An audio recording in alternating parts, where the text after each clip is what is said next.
अच्छा तई पटना है। पटना है तो की पटना के गलिया साकर गलिया के छौड़ी सब गली घूमल है। पटना के गलिया साकर गलिया के छौड़ी आगे चूस ले तब छौड़ा ओठा लालिया गे छौड़ी चूस ले तब छौड़ा ओठा लालिया गे छौड़ी। बोले नहीं तो बहकल बोलिया रे छोड़ा। अरे बोले नहीं तो बहकल बोलिया रे छोड़ा। अरे के हमर चुसते ओठल लिया रे छोड़ा। के हमर चुसते ओठल लिया रे छोड़ा।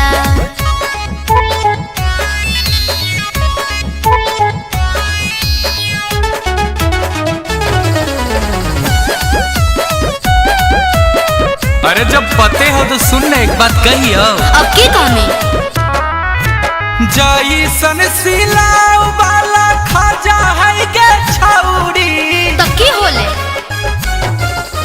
जैसन सिलाऊ वाला खाजा है गे छौड़ी वैसन जवनिया तोर ताजा है गे छौड़ी वैसन जवनिया तोर ताजा है गे छौड़ी। जोई सोनो तुम्हारा के चाक है रे छोड़ा। अरे जोई सोनो तुम्हारा के चाक है रे छोड़ा। अरे वैसने तोर फल कल ना कहौ रे छोड़ा। वैसने तोर फल कल ना कहौ रे छोड़ा।